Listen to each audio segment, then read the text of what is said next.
নামাজ এত গুরুত্বপূর্ণ কেন?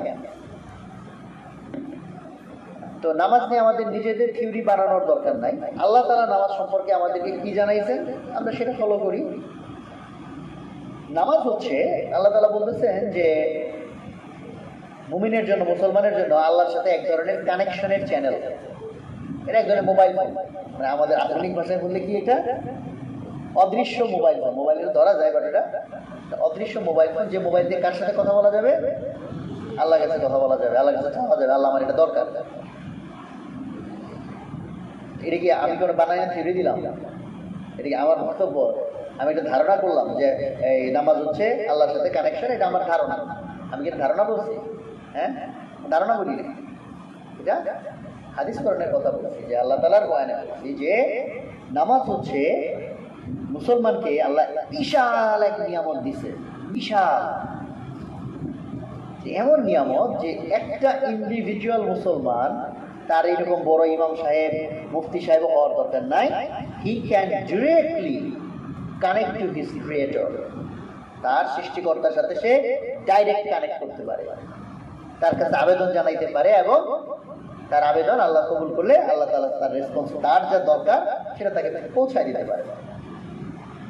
এইটা যদি আমরা বিশ্বাস আসলেই করতাম, বাদ বাকি সব বাদ দিয়ে তো ঠিক মতো আগে নামাজ কেমনে পড়তে হবে এটা শিখতাম না। উদাহরণ দিয়ে বুঝে, উদাহরণ বলে মানুষের জন্য সহজ হয়। মানুষ যে প্রযুক্তি দেখে নাই, সেই প্রযুক্তির ফজিলত বোঝা তার জন্য কঠিন। যেমন ধরা যাক আফ্রিকার একটা জঙ্গল থেকে এমন একটা লোকরে ধরে নিয়ে আসছি যে জীবনে কোনোদিন সাধারণ সভ্যতা কিছুই দেখে না। তো সে এসে দেখলো যে এটা ফ্যান ঘুরে। তো তাকে একটা লাঠি দেওয়া হয়েছে, ওই যে ফ্যানটা থাইমে আছে, ওই লাঠির মধ্যে লাঠি দিয়ে সে পাখার মধ্যে বাড়ি দিচ্ছে, বাড়ি দিলে এটা একটু বাড়ি খেয়ে ঘুরছে। এইটুকু প্রযুক্তি তার মাথা ধরে, বুঝছি ভাই বাড়ি মারছি ঘুরছে। তো সে এরকম বারবার একটু পরে পরে যায়, বাড়ি মারে একটু করে ঘুরায়। এটা দেখে আরেকজন বলে, আরে তুমি কি করতেছো, ফ্যানটা তো নষ্ট করবা, এটা এইভাবে কোনোদিন ঘুরায় নাই। ওইখানে যাও, যেটা বলে সুইচ, মানে যে একটা টিপ দিবা, টিপ দিলে দেখবা এটা ঘুরতেই থাকবে। আচ্ছা, তার কাছে এটা কি অযৌক্তিক কথা না? ফ্যান হইলো ওইখানে, টিপ দিলাম এইখানে, এনে টিপ দিলে ওইটা কেন করবে? কারণ ওইটাতে বাড়ি দিলে ওইটা ঘুরে, এটা তো চোখের সামনে বুঝে যাবে ওর মধ্যে বাড়ি মারতে ঘুরছে। কিন্তু এই টিপ দিলে এটা ঘুরবে, যে এই প্রযুক্তি কোনোদিন দেখে নাই, তার কাছে কি এটা যৌক্তিক না অযৌক্তিক? অযৌক্তিক না নাকি ভাই? ভুল বললাম? এইখানে টিপ দিলে ওইটা কেন করবে? তাহলে এই প্রযুক্তি সম্পর্কে যদি তাকে বুঝ দেওয়া হয়, দেখানো হয়, তাহলে আস্তে আস্তে তার কাছে এটা আবার নর্মাল। যেমন একটা বাচ্চা যে জন্ম থেকে হয়ে এই টিপ দিলে ফ্যান করে, তার কাছে এটা অযৌক্তিক, নর্মাল লাগে। তার কাছে এটাই তো হওয়ার কথা, এটা টিপ দিলে তো এটা ঘোরার কথা। সেটা দেখে দেখে অভ্যস্ত।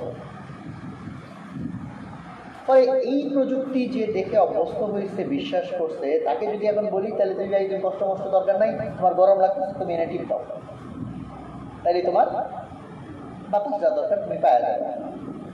এখন যে এই প্রযুক্তিটুকু দেখছে, তাকে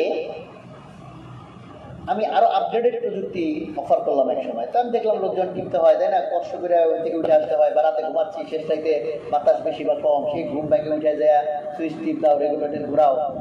তার জন্য আমি আরো আধুনিক প্রযুক্তি দিলাম। আধুনিক প্রযুক্তি বললাম এরকম যে বাইরের টিপাটিপির কোনো দরকার নেই, আপনি শুধু মন্ত্র পড়বেন, মন্ত্র পড়বেন ফ্যান ঘুরবে, মন্ত্র পড়বেন ফ্যানের স্পিড বাড়বে, মন্ত্র পড়বেন ফ্যানের স্পিড কমে যাবে। এটা কি যুক্তির কথা হইল? মন্ত্র পড়লে কোনোদিন ফ্যান ঘুরে? বাট এই প্রযুক্তিও পৃথিবীতে চলে আসছে। আইওটি ডিভাইস বলে, ইন্টারনেট অফ থিংস, মানে হচ্ছে ওই ফ্যান, টিভি, ফ্রিজ, এসি এগুলোর মধ্যে চিপ লাগানো যায়, ইন্টারনেট কানেক্টেড। ওই যে এরকম তোমরা দেখছো তো গুগল হোম, অ্যালেক্সা, এগুলো প্রোডাক্ট আছে। গুগলের একটা প্রোডাক্ট আছে, নাম হচ্ছে গুগল হোম। ওটা হচ্ছে বেসিক কন্ট্রোলার, ওর সাথে সমস্ত ডিভাইস ইন্টারনেটে কানেক্টেড, এবং এই ডিভাইস চলে আবার ভয়েস কমান্ডে। যে অ্যামাজন যেটা বের করছে ওটা অ্যালেক্সা। তা এখন অ্যালেক্সা আমি ঘরের মধ্যে সেট করছি, অ্যালেক্সার ভিতরে কমান্ড ঢোকানো আছে, hi Alexa turn on the fan. এই কমান্ড 3 বার বলতে হবে, এইভাবে প্রোগ্রাম ঢোকানো আছে। ভয়েস কমান্ড তো এখন তো আমরা ভয়েস কমান্ড বুঝি, তাই না, মোবাইল ইউজ করি না, তো এরকম অ্যালেক্সাতে ভয়েস কমান্ড দেওয়া আছে, hi Alexa turn on the fan, hi Alexa turn on the fan. এবং প্রোগ্রাম করে দিচ্ছে এটা 3 বার বলতে হবে। 3 বার বললে ফ্যান চালু হয়ে গেল। Hi Alexa speed up speed up speed up, কি হলো? ফ্যানের স্পিড বেড়ে গেল। ডাউন ডাউন ডাউন কমে গেল। আচ্ছা এই যে এগুলো কি হলো? মন্ত্র না? মন্ত্র মানে কি? একটা জিনিস আওড়ান।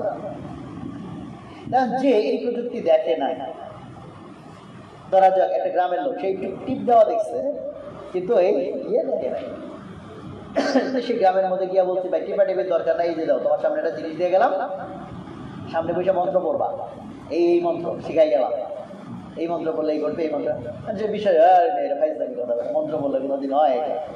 এই জন্য সে মন্ত্র পড়ে না, রাইকা দিচ্ছে এমনি, বাট পাই দিয়ে গেছে যত্ন করে, এই জন্য শোকেসের মধ্যে রাইকা দিছে, সাজায়া মাঝে মাঝে ধোলাধুলি বলে পরিষ্কার করে, কিন্তু মন্ত্রোচ্চারণ করে না। তাহলে কি সে ফায়দা পাবে? পাবে না। এখন চিন্তা করি আরো অ্যাডভান্স টেকনোলজি, মন্ত্র পড়া লাগবে, খালি মনে মনে ভাববো, মনে মনে ভাববো ফ্যানটা চালু হবে, চালু হয়ে যাবে, ফ্যানের স্পিড বাড়ো, বাইরে যাবে, ফ্যানের স্পিড কমে যাবে। এটা কি সম্ভব?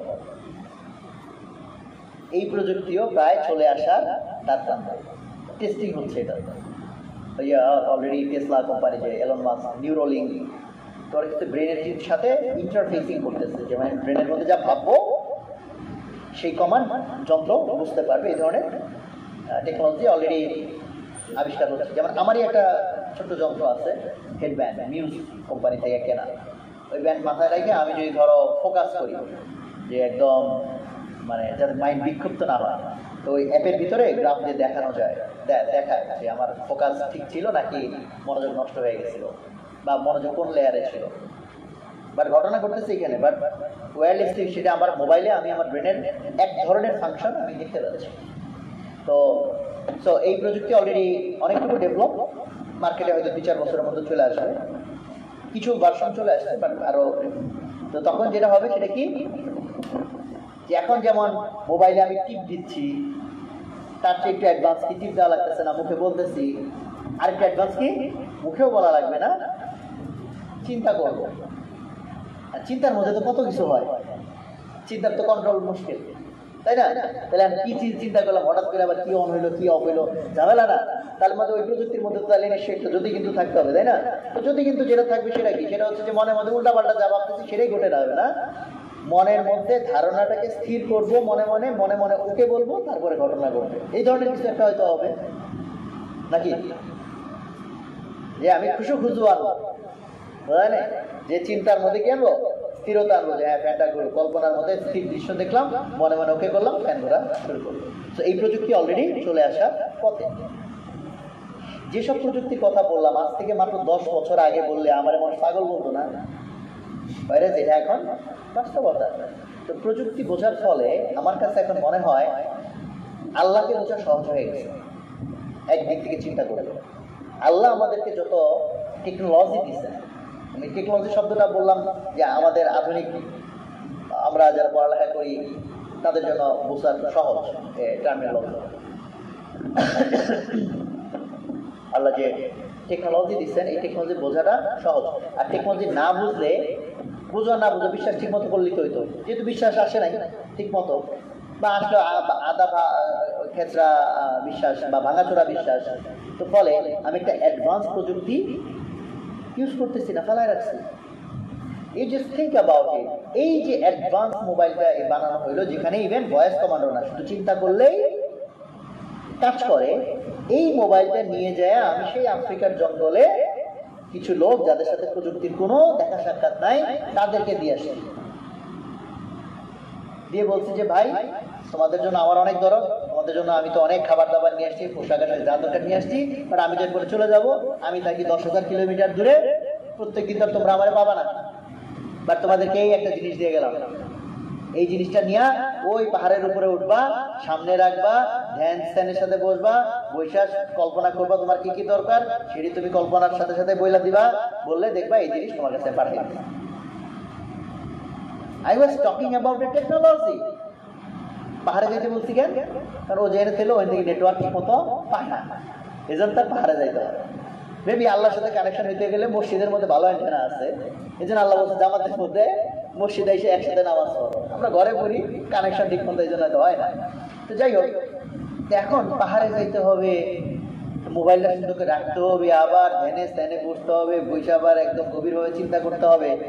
এখন ওই লোকগুলা যারা এই প্রযুক্তি দেখে না, তাদের কাছে এটা বিশ্বাস হবে?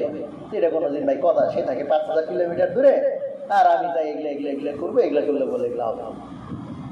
এই তারা বিশ্বাস করে না, যে কারণে যেভাবে যা করতে বলছে সেগুলো সে ভালো করে না বলে ফায়দা পায় না বলে এটা আরো ইউজ করে না, ভাই এটা তো হয় না। কিন্তু সেই লোকটা এত ভালো, আমারে বলছিল এটা করতে, তাই আমি কোন রকম পাহাড়ে যাই, রাখি আর বলি এটা পাঠাই দিয়ে, এবং কিছুই আমার কাছে আসে না। কারণ যে টেকনোলজি বুঝি না আমি, সেই টেকনোলজি ঠিক যেভাবে ব্যবহার করতে বলা হয়েছে আমাকে এক্স্যাক্টলি ওইটাই করতে হবে। কারণ তো জানি না এটা কিভাবে কাজ করে।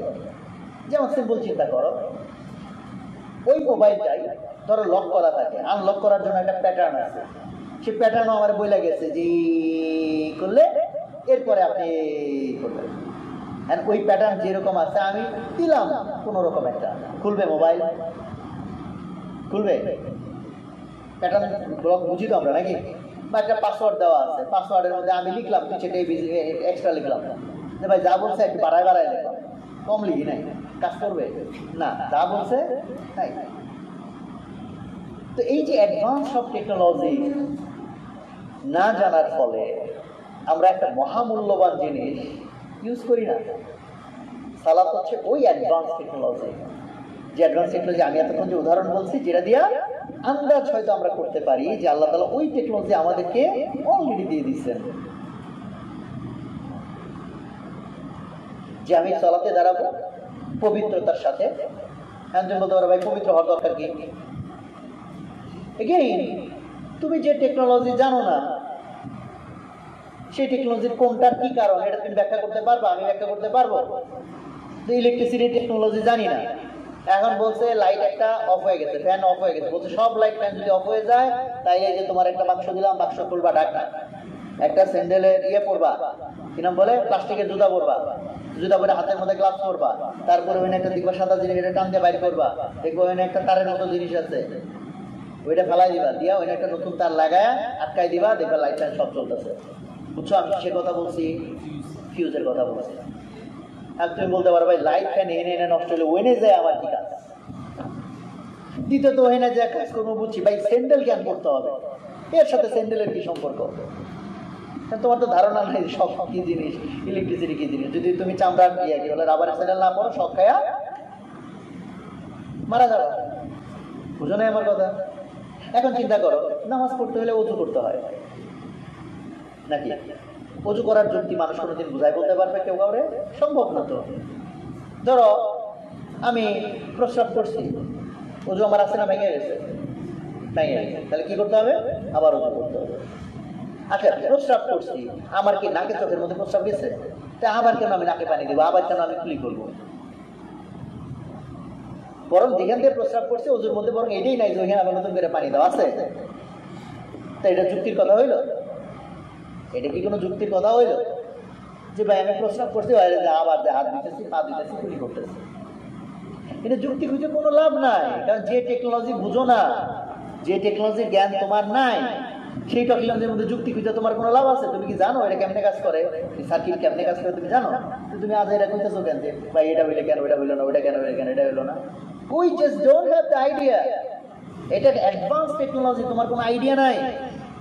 ফলে তোমার উচিত হচ্ছে অ্যাবসলিউটলি যেমনে বলছে ঠিক অমনে জানিয়ে এই কাজটা করে। সুন্নাহর পাবন্দি, সুন্নাহর মধ্যে যা আছে আল্লাহ তো ঠিক যেমনে করছে, সাহাবারা কি ট্রাই করতেন? এক্স্যাক্টলি এরকম করে করতেন।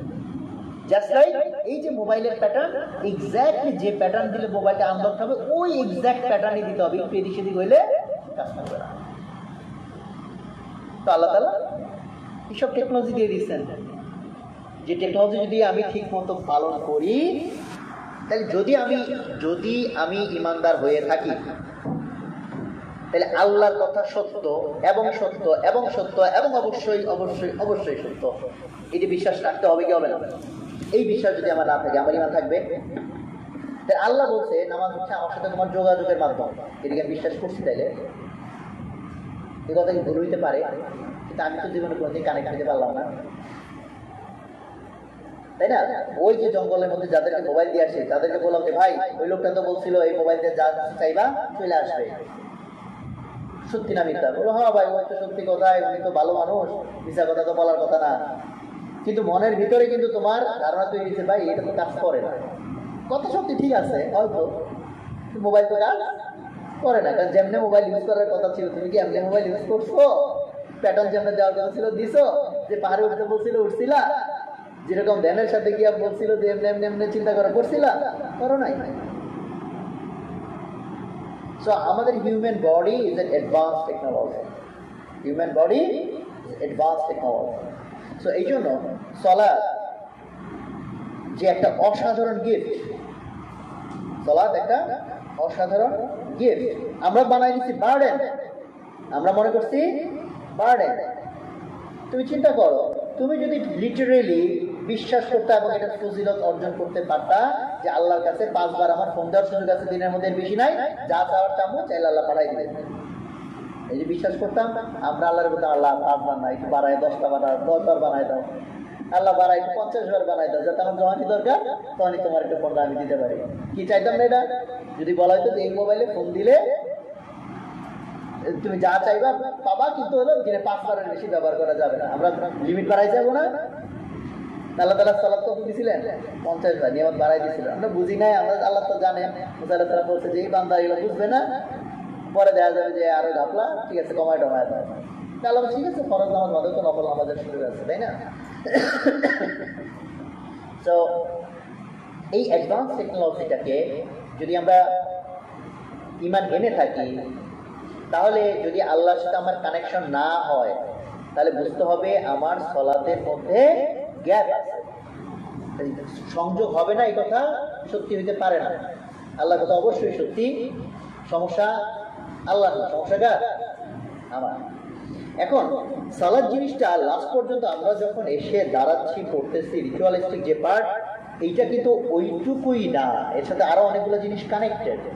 যতগুলো জিনিস কানেক্টেড যাতে আল্লাহর সাথে আমার কানেকশন হয়, আমি আল্লাহর সাথে কথা বলতে পারি, চাইতে পারি, তার জন্য তার আগে আরো অনেকগুলো প্রি রিকুইজিট আছে, আরো অনেকগুলা পূর্ব শর্ত আছে, যার মধ্যে অন্যতম পূর্ব শর্ত হচ্ছে পবিত্রতা। পবিত্রতা শব্দটা অ্যাকচুয়ালি রাইট ওয়ার্ড না। আমরা যে সুবহানাল্লাহ বলি সকল পবিত্রতা আল্লাহর, এটা ওয়ার্ডের লিমিটেশন বা রাইট ওয়ার্ড আমরা আসলে জানি না। পবিত্রতা হচ্ছে মনে করি না, এটা আমরা পবিত্রতা বলতে বুঝি ময়লা টয়লা না থাকলে এটা কি হলো পবিত্র হইলো, তাই না? জিনিসটা এরকম না, জিনিসটা হচ্ছে একটা স্টেট। মানে সোজা কথা, আল্লাহর সাথে কানেকশন হওয়ার জন্য আমার একটা হালত দরকার, যে হালতে মানে আল্লাহ যেরকম ওইটার সাথে কানেকশন হইতে গেলে আমার একটা কি দরকার, সার্টেন স্টেজ দরকার। ওই স্টেজটাকে আমরা পবিত্রতা শব্দ দিয়ে উল্লেখ করি, এটা ছাড়া আল্লাহর সাথে কানেকশন হবে না। সো এই পবিত্রতা কিসের পবিত্রতা? যেমন আমরা বলছি গোসল করা, যেমন তার যদি গোসল ফরজ হয় তাহলে গোসল করে তাকে পবিত্র হইতে হয়। পবিত্র হওয়া মানে হচ্ছে আমাকে এমন একটা স্টেজে উঠতে হয় যে স্টেজ ছাড়া, যে অবস্থা ছাড়া আল্লাহর সাথে কানেকশন হবে না। ফর এক্সাম্পল, আমি একটা তারের সাথে তারের কানেকশন দিতে চাই যাতে ইলেকট্রিসিটিটা এই তার থেকে এই তারে আসে। এই ইলেকট্রিসিটির উপর যদি কাভার থাকে, প্লাস্টিকের কাভার, তাহলে এটা কিনে যদি এটার সাথে আমি লাগাই, এর উপরে কারেন্ট আসবে?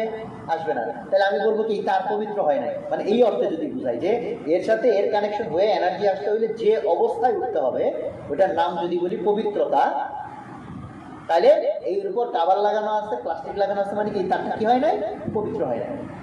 বুঝা গেছে? এটা মানে উদাহরণ দিয়ে বলতেছি আর কি।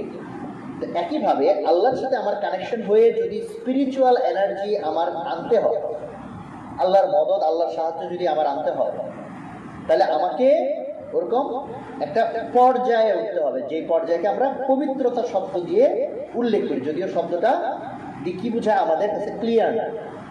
তো অর্থ ক্লিয়ার হোক বা না হোক, আমাকে তাহলে শরীয়ত জানতে হবে, শরীয়তে কি বলা হয়েছে, যে কি হইলে পবিত্র হয় আর কিসের কিসের পবিত্রতা লাগবে। একটা হচ্ছে দেহের পবিত্রতা লাগবে। দেহ একটা এলিমেন্ট, আমার এই দেহ আল্লাহর সাথে কানেক্ট হতে গেলে আমার এই দেহ পবিত্রতা লাগবে, অপবিত্র হইলে হবে না। এখন অপবিত্র মানে কি? আমার এখানে একটু কাদা লাগছে, তার মানে কি আমি অপবিত্র, আল্লাহর সাথে কানেকশন হবে না, এরকম না। পবিত্রতা অপবিত্রতার সংজ্ঞা আল্লাহ থেকে। ফলে যে যে পরিস্থিতি হলে শরীয়ত বলছে আমি অপবিত্র, তাহলে ওই পরিস্থিতি থেকে আমাকে উঠে আসতে হবে। যেমন কিছু কিছু সিচুয়েশনে আমাদের গোসল ফরজ হয়, গোসল ফরজ হয়, ওই অবস্থাটা অপবিত্র অবস্থা, ওই অবস্থায় আল্লাহর সাথে কানেকশন হওয়ার কোনো সুযোগ নেই, বরং তখন উল্টা শয়তান তোমার সাথে কানেক্ট হওয়ার সুযোগ তৈরি হয়ে যায়। মানে শয়তান চাইলে তখন তোমাকে কানেক্ট করতে পারে, যদি ওটা ভিন্ন আলোচনা, ওইদিকে এখন যাবো না। But that is also almost equal important topic. Connection আল্লাহর সাথে যেমন আমি হইতে চাই, আর ওটা শয়তান চায় আমারে তোমারে কানেক্ট করতে। তো তাহলে শারীরিক পবিত্রতার মধ্যে আছে যেমন গোসল, যেটা নিয়ে আজকে দুপুরে আলোচনা হয়েছে, গোসলের ফরজ, গোসল কিভাবে করতে হবে। আমাদের এমন হচ্ছে তাবলীগে মুরব্বীর বয়স প্রায় 60 বছর, এসে পরে কান্নাকাটি শুরু করছে, সারা জীবন নামাজ পড়ছে, তার গোসলের পবিত্রতার মাসালা জানা ছিল না, গোসল করছে, প্রচুর পানি ঢালছে, বাট গোসল হয় না। ফরজ গোসলের যে ফরজটুকু অন্তত আদায় করতেই হবে। তার মধ্যে একটা ফরজ কুলি করা, না আমি এক বালতি কেন, এক ড্রাম কেন, এক হাল, এক পুকুর পানি ঢালছি, কুলি করি নাই, পবিত্রতা হবে না। হ্যাঁ বলবো আরে এটা কোনো কথা হলো নাকি, শরীরের মধ্যে এতগুলো পানি ঢাললাম, মুখে নয় একটু পানি নিয়ে, তাতে কি হয়েছে আমার? তুমি কি সার্কিট সম্পর্কে জানো? এই সার্কিট কেমনে কাজ করে, এই টেকনোলজি কেমনে কাজ করে তুমি জানো? নাকি কেন পানি দিতে হবে, মুখে কেন পানি দিতে হবে, এটা যুক্তি খুঁজা কোনো লাভ নাই, বিকজ ইটস এ টেকনোলজি, যেটা সম্পর্কে আমাদের কোনো আইডিয়া নাই। দ্যাটস ওয়াই আমাদেরকে এটা ফলো করতে হবে। আল্লাহ বলছেন এইটা এটা করো, তাইলে পবিত্র হয়ে যাবে। একইভাবে অজু, অজু একটা পবিত্রতা টেকনোলজি। তো এইভাবে অজু করলে কি হবে, শরীর পবিত্র হবে। এবং ওই পবিত্র গোসলের পবিত্রতা যদি ফরজ হয়ে থাকে, আর অজুর মাধ্যমে যে পবিত্রতা, এই পবিত্রতা ছাড়া সালাত আদায় করা যাবেই না। মানে তুমি দালাইলা, ওটা সালাত হবে না, ওটা এমনি তুমি ব্যায়াম করছো, ব্যায়াম হচ্ছে, কিন্তু ওটা সালাত হবে না। তাহলে একইভাবে তাহলে আমার অজুর বিষয়ে যত্নবান হওয়া উচিত না? যে আমি একটা মোবাইল এখন অন করতে চাই, যেটা দিয়ে আমি আমার আল্লাহর সাথে কানেক্ট হব, আর যার কাছে সমস্ত ক্ষমতা, যিনি চাইলে সব করে দিতে পারে, বাট তার জন্য প্রিকন্ডিশন আমাকে পবিত্র হইতে হবে। তাহলে এটাকে আমার সিরিয়াসলি নেওয়া উচিত না? তাহলে অজুটা আমার ওরকম সিরিয়াসনেসের সাথে করা উচিত। এবং শুধু ফরজ কেন, আমার সেক্ষেত্রে ইফ আই এম সিরিয়াস, আমরা একটা মোবাইল কিনে দিই, আমি মোবাইল হয়, তার উপরে কাবার লাগাই, তার আবার কি পাই, কি বাম্পার লাগাই, প্রোটেক্টর লাগাই, তাই না? কেন আমার কি সিরিয়াস, এটার বিষয়ে সিরিয়াস। তাহলে আমি যদি আমার সালাতের বিষয়ে সিরিয়াস হই, তাহলে আমি অজু গোসল এগুলোর বিষয়ে সিরিয়াস হবো। এটা গেল দেহের পবিত্রতা। ট্রুলি আল্লাহর সাথে কানেক্ট হইতে হলে আরো কয়েকটা লেয়ারের পবিত্রতা লাগবে। যেমন আমি যা খাচ্ছি সেটার পবিত্রতা লাগবে। যা খাচ্ছি পবিত্রতা মানে কি ভাই? সুষম খাদ্য। পবিত্রতা এমন একটা ওয়ার্ড যেটা অ্যাকচুয়ালি আমরা অর্থ বলতে পারবো না শরিয়াতে যা। এবং একটা হালাল খাবার, পবিত্রতার তো অবশ্যই সত্য খাবার কি হইতে হবে? হালাল হইতে হবে। কিন্তু হালাল বাট পবিত্র নাও নিতে পারে না, উপার্জন বাদে।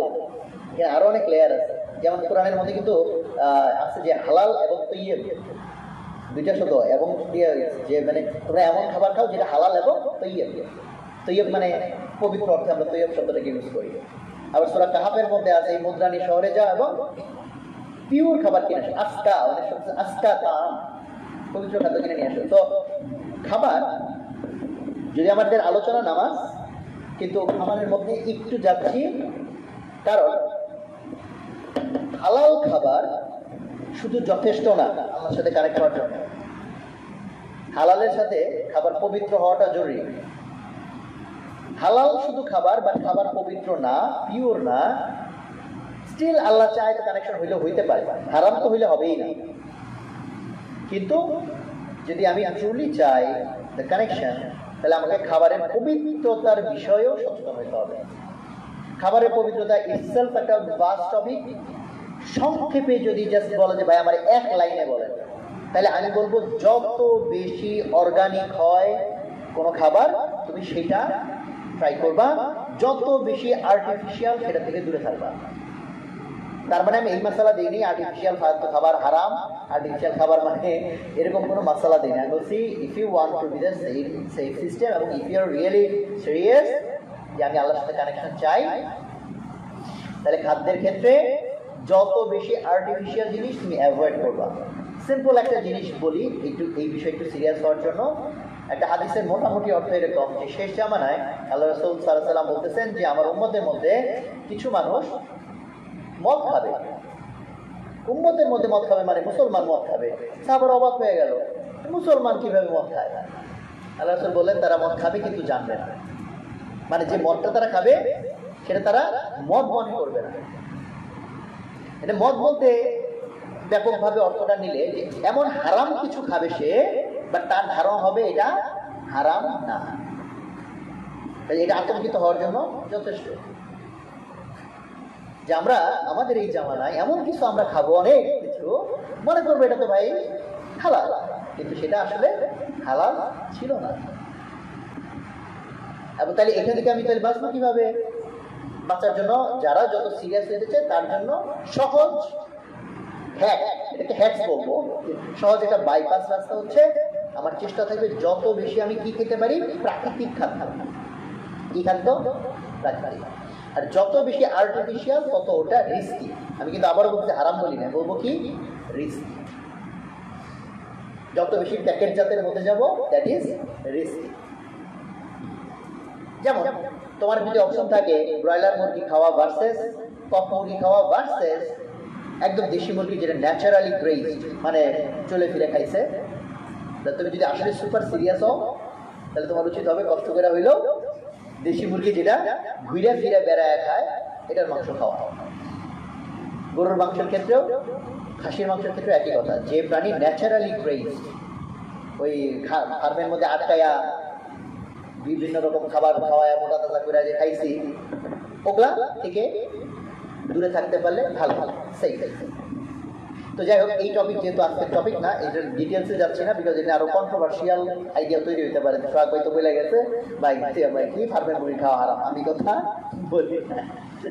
বলছি খাবারের পবিত্রতা এবং পিউরিটি যদি চিন্তা করো তাহলে যত বেশি ন্যাচারাল সেটার দিকে থাকবা, ইটস সেফার ফর ইউ, তোমার ইন্টারনাল পবিত্রতার জন্য। আমরা এই যে মুরগি হালাল না কচ্ছপ হালাল না ব্যাং হালাল না হারাম, এটা নিয়েও যতটুকু কনসার্ন, তার চেয়ে লেস কনসার্ন ইনকাম হালাল কিনা। ওইটা হালাল হওয়া লাগবে না, তোমার খালি চিকেনটা হালাল পদ্ধতি জবাই করলে হয়ে যাবে। সেইখানে গিয়ে তো সবাই আমরা কট না। আজকের দিনে আজকের পৃথিবীতে ট্রুলি 100% হালাল ইনকাম অলমোস্ট এক্সিস্ট করে না। কোনো না কোনো ভাবে প্রত্যেকে আমরা একটু না একটু রিবা বা সুদের সাথে একটু না একটু সংযোগ আছে। সেই জন্য আমাদের অনেক বেশি ইস্তেগফারের সাথে থাকা। তোমার ইনকাম হালাল হইতে হবে। ইনকাম যে আমাদের কত ভাবে আমরা হারাম বানাই। একটা তো ভাই সুদ, দেখো সুদ নিয়ে না হয় তুমি অনেক কনসার্ন, আমার জন্য একটু পানি গরম করলে ভালো হয়।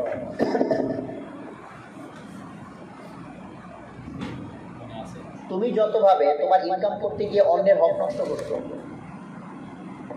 তুমি যতভাবে ইনকাম করতে গিয়ে অন্যের হক নষ্ট করছো, তারপর তোমার ইনকামের মধ্যে হারাম ঢুকে নাই।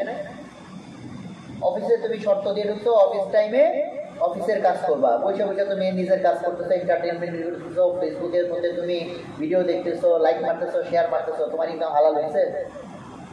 হারাম ঢুকে গেছে, কারণ ওটা শর্তের মধ্যে ছিল না।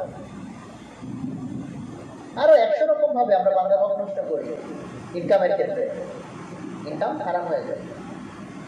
আজকের দিনে চলার যে আজকে আমাদেরকে কোনো কানেকশন দেয় না, এটার পিছনে অনেকগুলো কারণের মধ্যে এগুলো তো খুবই ইম্পর্টেন্ট কারণ। এবং দেখো তোমরা এই ঘটনা হয়তো শুনে থাকবা, মোস্ট প্রবাবলি ইমাম আবু হানিফার ঘটনা, যে কোনো একটা বাজারে হচ্ছে তার কিছুদিন আগে একটা ছাগল চুরি হয়েছিল বা কিছু, মানে আমার এক্সাক্ট ঘটনা মনে নাই, সারমর্ম বলতেছি। চুরির ছাগল, ছাগল চুরি হয়েছে এবং মোটামুটি ধারণা করা গেছে ওই চুরি করা ছাগল বিক্রি হয়ে বাজারে মাংসটা বিক্রি হচ্ছে। ইমাম আবু হানিফা বেশ কয়েকদিন পর্যন্ত বাজার থেকে মাংস কিনে নেয়। আচ্ছা, ছাগলকে উনি চুরি করছে, চোরের সাথে কি ওনার কোনো কানেকশন আছে? ফলে এই মাংস খাওয়া ওনার জন্য কি হারাম হবে? যদি ছাগল চুরি হয়ে থাকে, চোর যদি ছাগল বিক্রি করে থাকে এবং আমি সেটা কিছুই জানি না, বাজার থেকে সেই মাংস কিনে আমি খাইছি, এটা কি আমার জন্য হারাম হবে? মাস্টার মাস্টার জিজ্ঞেস করো, কোনো আলেমের ফতোয়া দিবে না যে মাংস খাওয়া খারাপ। ইমাম বাবা কেন এটা খাইলেন না? উনি কেন কয়েকদিন মতো বাজারে পর্যন্ত মাংস কেনা বন্ধ রাখলেন? কারণ ওনারা তো হালালের লেভেলে ছিলেন না, ওনারা কিসের লেভেলে ছিলেন? তো আজকা ওই লেভেলে, পিউরিটির লেভেলে, যে আমি আমার বডির ভিতরে হারামের সাথে রিলেটেড এমন কিছু ঢুকতে দিতে চাই না যা আমার বডির পিউরিটি নষ্ট করবে। এটা ছিল ওনাদের লেয়ার। আর আমরা তো নিজেই হারাম হারাম কি এটার মধ্যে কোনো গ্রাহ্য নাই আমার। বোঝা গেছে যে বডির ভিতরে এমন কোনো খাবার ওনারা চেষ্টা করতেন যে না ঢুকে যেটা ইম্পিউরিটি আছে। এবং আরেকটা ঘটনারও আমার সারমর্ম এবং ক্যারেক্টারকে মনে নাই, বাট এরকম কোনো সাহাবা বা কার ঘটনা যে কেউ একজন হচ্ছে তাকে দুধ দিছিল, আল্লাহ রসুলেরই ঘটনা কিনা, দুধ আল্লাহ রসুল বা ওই সাহাবা খেয়ে ফেলছিলেন। পরবর্তীতে সে বলতেছিল যে এই দুধটা আমি পাইছি যে আমি যখন নিয়েছিলাম না, ইসলামের মধ্যে ছিলাম না, তখন তাকে ঝাড়ফুঁক করছিলাম, মানে যে তান্ত্রিক বা শিল্পী সব দিয়ে জিনিস করছিলাম, এবং সেটার বিনিময় হিসেবে সে আমাকে দুধ দিছে এবং সেই দুধটা সে সাহাবি বা খেয়ে ফেলছিল। তো যে খেয়েছিল তার জন্য এটা হারামের কিছু ছিল না, বাট সে বেশ অনেকবার করে বমি করছে মেক শিওর করার জন্য যে ওই জিনিসটা আমার পেট থেকে যেন বের হয়ে যায়। বুঝা গেছে কথা? তো এই জন্য আমার বডির ভিতরে কি ঢুকতেছে সেই খাবারটা, এবং সেই খাবারটা আমি কিভাবে অর্জন করছি, এই পুরো জিনিসটা এই পবিত্রতার সাথে খুব ডিপলি কানেক্টেড। তো দেহের পবিত্রতার দুইটা অংশ বলছে, একটা বলছে একটু বাইরের, একটা বলছে একটু ভিতরের। দুইটা দেহের পবিত্রতার পার্ট, একটা বলছে গোসল অজু বডির বাইরের সাথে, খাবার যেটা খাচ্ছি সেটা বডির সাথে বাট বডির ভিতরের সাথে। এরপরের পিউরিটির জিনিসটা হচ্ছে খুব ইম্পর্টেন্ট, মাইন্ডের পিউরিটি, স্পিরিচুয়াল পিউরিটি। এবং আজকের দিনে আমাদের এই খাবার নিয়ে যতটুকু প্রবলেম সেটা তো অবশ্যই আছে, বাট তার চেয়েও এখন অধিকতর বড় প্রবলেম রিসেন্ট টাইমে যেটা হয়েছে সেটা হচ্ছে আমাদের কলবের ইম্পিউরিটি। কলবের ইম্পিউরিটি, কলব কিভাবে ইম্পিউর হয়? কলব ইম্পিউর হয় বেসিক হচ্ছে গুনার মাধ্যমে। বেসিকটা হচ্ছে কি? গুনাহ। যত মানুষ গুনাহ করবে তার হার্ট বা কলব কি হতে থাকবে? করাপ্টেড হতে থাকবে, ডার্ক বা মানে ময়লা জমতে থাকবে। কলব যদি ময়লাযুক্ত হয়, ইম্পিউর হয়, অপবিত্র হয়ে যায়, এই কলব আল্লাহর সাথে কানেকশন করতে পারবে নাকি পারবে না? পারবে না। আল্লাহর সাথে অপবিত্র কোনো জিনিসের কোনো সংযোগ নেই। তো আমরা আলহামদুলিল্লাহ এখন তো সবাই গুণামুক্ত জীবনযাপন করি, বছরে আমাদের একটা দুইটা গুনাহ হয় কি হয় না, তাই উল্টা আছে, বছরে এমন কোনো দিন পাওয়া যাবে কিনা বা এমন কোনো ঘন্টা পাওয়া যাবে কিনা যে আমি গুনাহ করি নাই। আমাদের ঘুমায় থাকলেও তো এখন গুনাহ হয়। তো একটা তো হচ্ছে এই যে একটু আগে হাদিস পড়া হইলো, নামাজ পড়লে গুনাহ কি হয়? একদম পাতার মতো ঝরঝর করে পড়ে যায়। তো এই হাদিস শুনে তো আমরা খুশি, ওরে বাবা বাবা নামাজ দাঁড়াবো আর গুনাহ সব, নামাজ হয়েছে কিনা সেটি সবচেয়ে বড় কথা হচ্ছে নিশ্চয়ই নামাজ মানুষকে অশ্লীল এবং গর্হিত কাজ থেকে রক্ষা করে। গরম হয়েছে? একটু বিষয় দাও, যে পানি কি আছে নাকি বোতলের? আচ্ছা না, ওইটি দাও, আমি একটু পরে খাই। আচ্ছা, আমরা নামাজও পড়ি আর অশ্লীল আর গর্হিত কাজের একটাও বাদ রাখি না, তাহলে কি আল্লাহর কথা মিথ্যা? আল্লাহ যে বলছে যে নিশ্চয়ই নামাজ মানুষকে কি করবে? অশ্লীল এবং গর্হিত কাজ থেকে রক্ষা করবে। তাহলে আল্লাহর কথা কি মিথ্যা হইতে পারে? তাহলে ব্যাখ্যা কি ভাই? আল্লাহর কথা তো মিথ্যা দেওয়ার সুযোগ নাই। তাহলে কি নামাজ হচ্ছে না? এত সহজ টেস্ট, আমার নামাজ যে হচ্ছে না তার সহজ টেস্ট।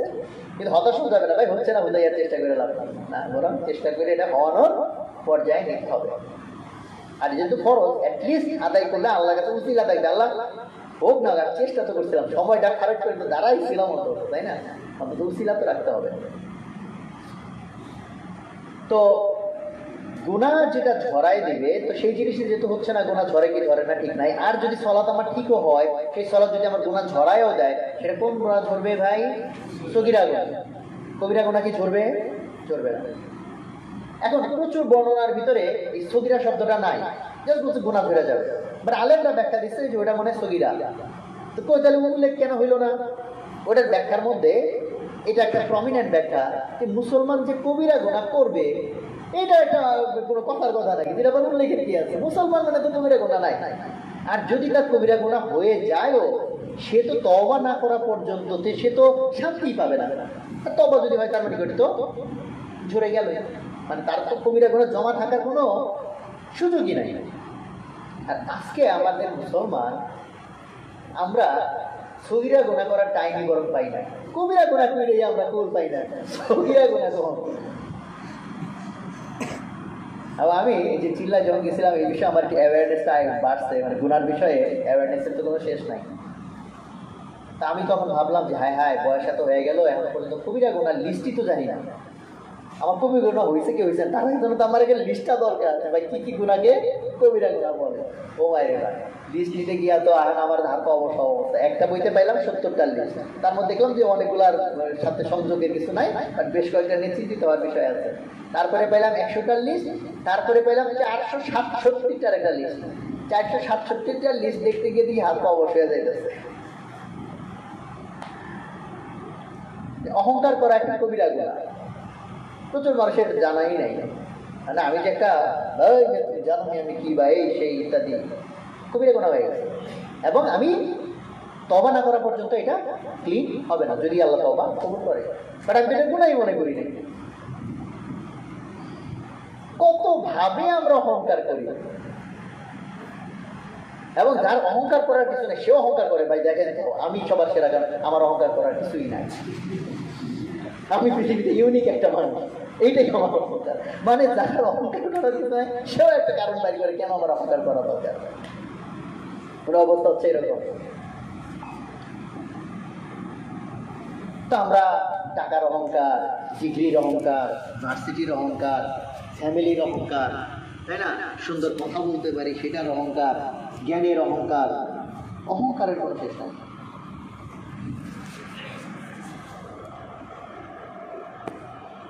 তাহলে আমার হার্টের কি অবস্থা, কলবের কি অবস্থা?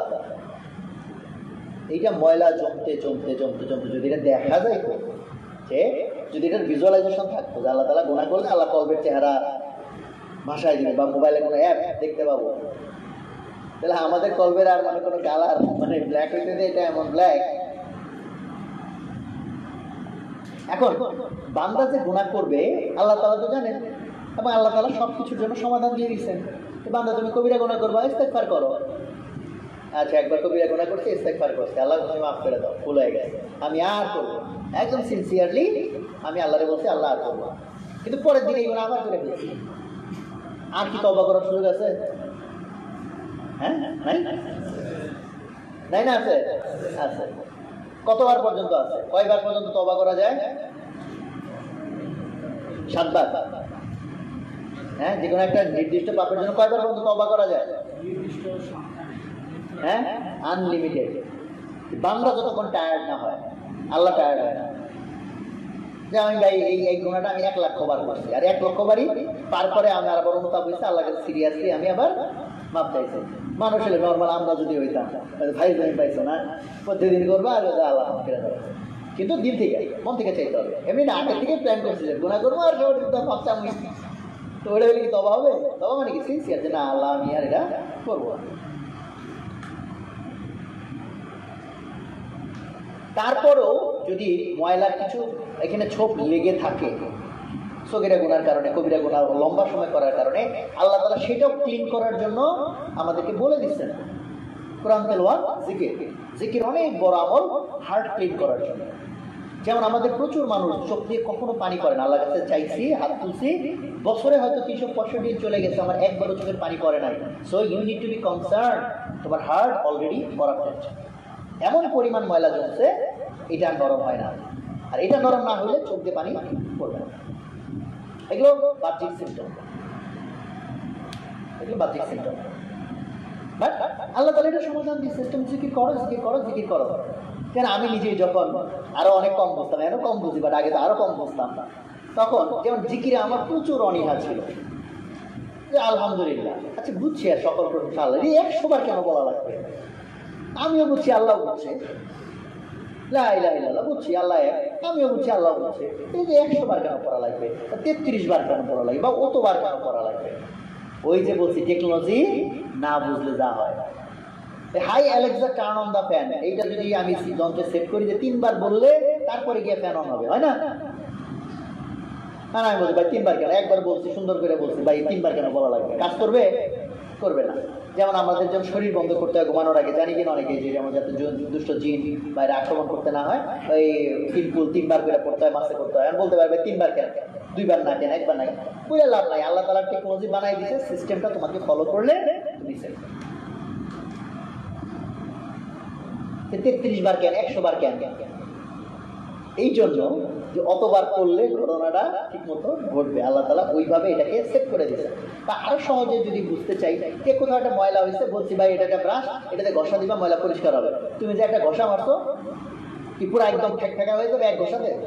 হয়তো ময়লা 10% যাবে, এটা অনেকবার ঘষতে ঘষতে ঘষতে ঘষতে পুরো ক্লিন হবে। তো মনে করে নাও যে জিকির হচ্ছে ইয়ের মতো, এই মাজনির মতো, এটা অনেকবার এরকম ঘষতে ঘষতে ঘষতে ঘষতে ক্লিয়ার করতে। কারণ ময়লা তো একদিনে পড়ে না, ময়লা পড়ে কি হয়ে গেছে, জমাট হয়ে আলো হয়ে গেছে। তো জিকির ইজ ওয়ান্ডারফুল। এবং জিকির কাজ করে যে, এটা তুমি বুঝবা যে কেউ যদি লম্বা সময়, ধরো কোনো একদিন জাস্ট তুমি 1 ঘন্টা যদি জিকির করো, যদি আমাদের তো মনে হয় না অন্তত লাস্ট 10-20 বছরে এই আলামত আছে যে আমরা টানা কেউ 1 ঘন্টা জিকির করছি, তাই না? মেবি নাই, আমরা তো অনেক ব্যস্ত, অনেক কাজ করতে হয়। কিন্তু 1.5 ঘন্টার বয়ান শোনার টাইম আছে, কিন্তু আমাদের খেয়াল করো, 2 ঘন্টার ওয়াজ মাহফিল শোনার টাইম আছে, ওগুলো ভালো কাজ। কিন্তু তোমার হার্ট করার পরে জিকির তো আরো ইম্পর্টেন্ট কাজ তোমার জন্য, কিন্তু জিকির করার টাইম নাই, কারণ ওইখানে শয়তান প্রচন্ড বাধা দিবে তোমাকে, প্রচন্ড বাধা দিবে। যে আমল শয়তানের জন্য খুব সমস্যা, কারণ ঠিক উল্টা জিনিস। এটা যদি হার্ট করাপ্টেড হয়, তাহলে শয়তান তোমাকে পেনিট্রেট করবে এবং এখানে ঘাটি গাড়বে এবং ওয়াসওয়াসা দিবে তোমাকে। শয়তান কিন্তু মানুষের বডিতে ঢুকতে পারে, এটা অনেকের হয়তো এগুলো সম্পর্কে আইডিয়া নাই। 2 পাতা সায়েন্স কইরা বস্তুবাদী ধারণার কারণে মনে করে আর কিসের জিন, কিসের শয়তান, কিসের কি। যদি এটা ক্লিন রাখো তো আল্লাহ নূর এখানে আসবে, আর যদি এটা অপবিত্র হয়, এটা শয়তানের ঘাঁটি হবে। আর শয়তান যদি তোমার মধ্যে ঘাঁটি গাড়ে, তোমার কন্ট্রোল তোমার হাতে থাকবে না। কোনো একটা লোকের হার্ট যদি করাপ্টেড হয়, কাউট যদি করাপ্টেড হয়, ডার্টি হয়, সে ধরো মাত্র ওয়াজ মাহফিল শুনছে, অথবা সে এই মুহূর্তে মোটিভেটেড যে ভাই একটা হারাম দৃশ্য বা একটা এরকম মেয়ে যাচ্ছে বা কিছু একটা, আমি তাকাবো না। He can never control. ও ভাবছে আমি তাকাবো না, ইভেন দোয়া দরুদও পড়তেছে, দেখবা যে কেউ যেন ওর মাথায় মানে ধৈর্য ওরে ঘোরাই দেয়। Maybe some of you can even relate what I mean. তোমার কন্ট্রোল তোমার হাতে থাকবে না। তুমি 100 বার বিভিন্ন রকম ফোন করবা, আমি এটা করবো, ওইটা করবো, ইভেন নর্মাল কাজ, প্রোডাক্টিভিটির কাজ পারবা, বারবার ল্যাপ করাই দিচ্ছে। আল্লাহ তাআলা আমাদেরকে সমস্ত টেকনোলজি দিচ্ছে, কেমনে আমি শয়তানকে মাইনাস করব আর কেমনে আল্লাহর সাথে কানেক্ট করবো। আর আমরা ঠিক উল্টা গুলা করছি, কেমনে আমি আল্লাহ থেকে দূরে থাকবো আর শয়তানকে সুন্দর একটা বাসস্থান বানাই দেবো। আসো ভাই শয়তান, তুমি আমার মধ্যে, তাহারে তোমার থাকা খাওয়ার জায়গা নেই, তুমি থাকো আমার কাছে থাকো, লিটারেলি। এবং আমরা এগুলোকে কিছুই মনে করি না। ডান হাতে খাওয়া হচ্ছে সুন্নত এবং আল্লাহর আদেশ, বাম হাতে খাইলে বলছে এটা কি উচিত নাকি উচিত না?